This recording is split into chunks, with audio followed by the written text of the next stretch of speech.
On se retrouve pour un nouveau challenge de reverse engineering, encore une fois sur Hack the Box. Bon, on fait sur plusieurs sites, mais en ce moment on essaie de faire un petit peu Hack the Box. Donc le challenge wide, et quand on a, alors il nous donne tout sous un format zip, hein, mais quand on a tout ouvert, etc., on a deux fichiers. On a le fichier exécutable wide et un autre fichier db.x. Alors si on regarde déjà juste rapidement, on fait la commande file wide pour voir un petit peu de quoi il retourne. On voit deux informations qui nous sont très importantes pour nous.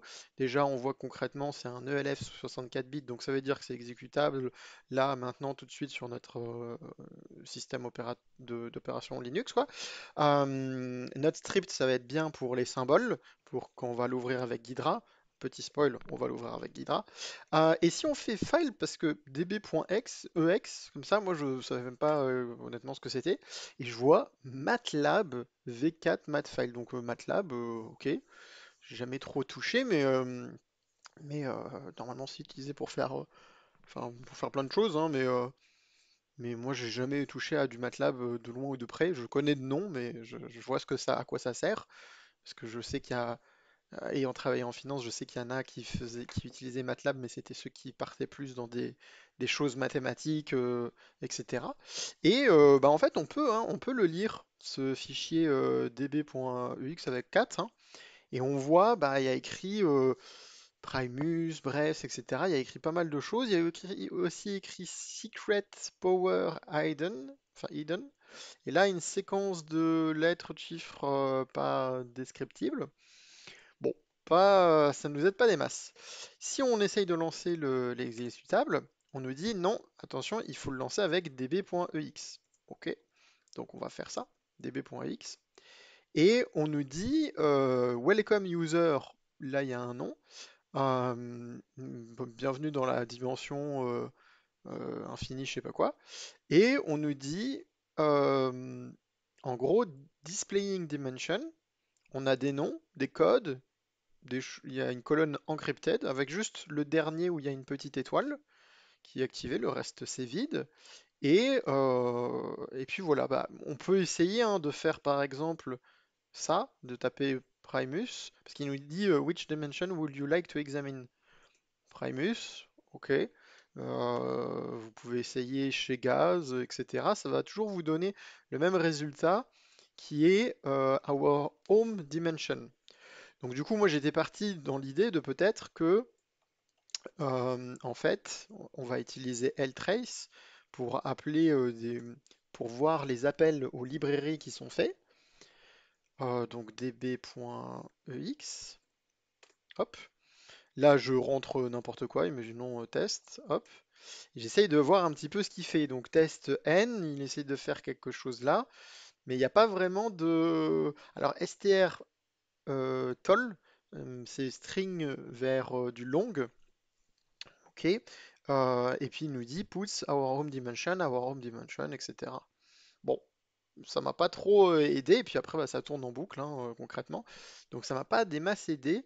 J'ai même pas essayé stress, mais bon, je me suis tout de suite dit, on va l'ouvrir avec Ghidra, on va aller examiner un petit peu de tout ce qui se passe. Et dans Ghidra, donc comme je vous disais, bah, on a les symboles, hein, donc on a la fonction main. En fait, la fonction main, principalement ici, toutes ces lignes de code là, en fait, concrètement, ça sert à quoi? Ça sert juste à ouvrir le fichier, à prendre ce qu'il y a dedans, certaines choses qui sont dedans, et à les display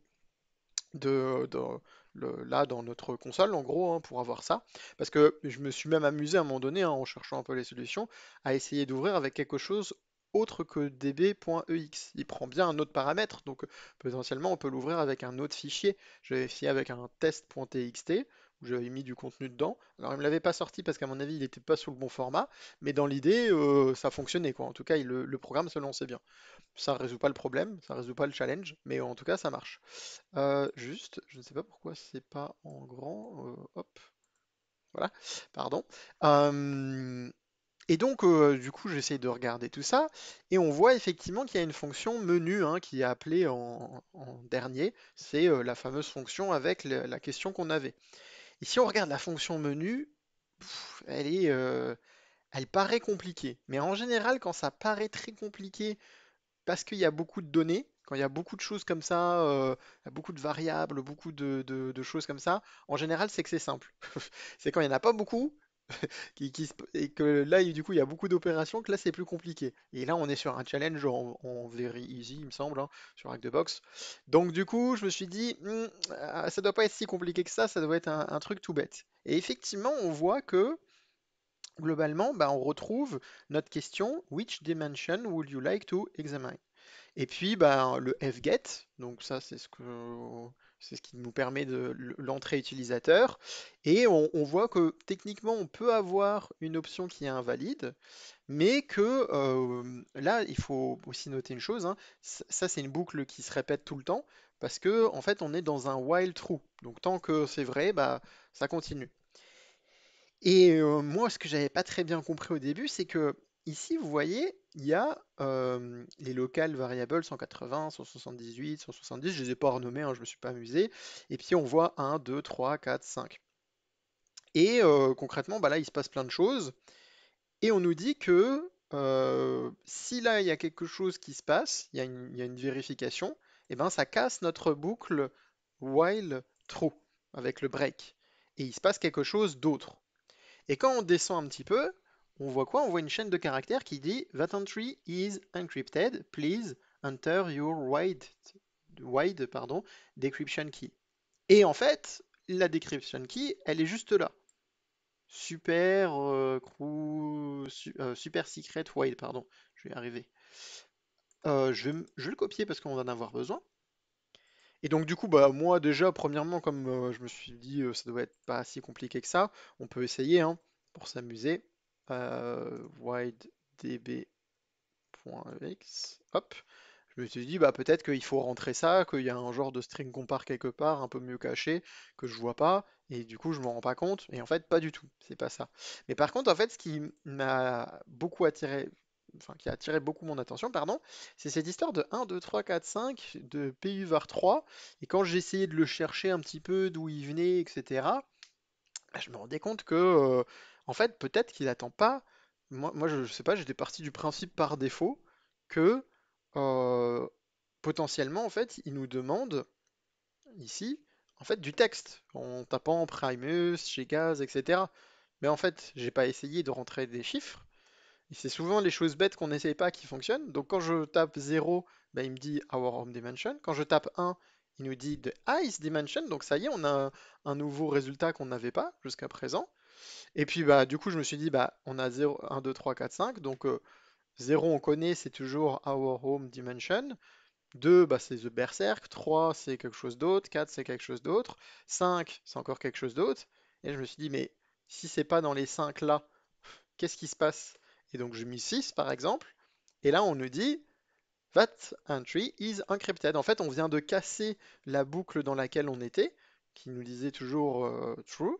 Là, on n'est plus dedans. Et donc, du coup, on est passé à la suite du programme qu'on a vu ici, tout en bas ici, et qui nous demande une clé. Il se trouve que cette clé, on l'a parce que il y a une comparaison qui est faite dans cette fonction ici, mais que le mot de passe est affiché en clair quand on l'ouvre avec Ghidra. Donc du coup là, tout simplement, bah, on va faire un petit contrôle V, donc super secret wide, hein. On fait entrer, et ça y est, on a bien notre flag. Hack the box, some string are wide. Et en fait, on n'a pas besoin de s'embêter plus que ça, honnêtement, parce qu'on aurait pu essayer de chercher comment il fait, etc. Parce que là-dedans, en gros, c'est là-dedans qu'il va chercher qui crée le flag ou qui le retrouve avec des opérations. Mais en fait, nous, on s'est directement attaqué aux données qu'on a. Et bah, en fait, là, la difficulté, c'est de trouver les informations alors qu'on est submergé d'informations qui peuvent faire peur. Mais souvent, quand on essaye de nous submerger d'informations, c'est que c'est très simple. À l'inverse de quand il n'y a pas beaucoup d'informations, c'est que c'est très compliqué. Donc j'espère que ça a pu vous aider à mieux comprendre entre guillemets ce petit challenge qui est assez facile. Et je vous dis à bientôt.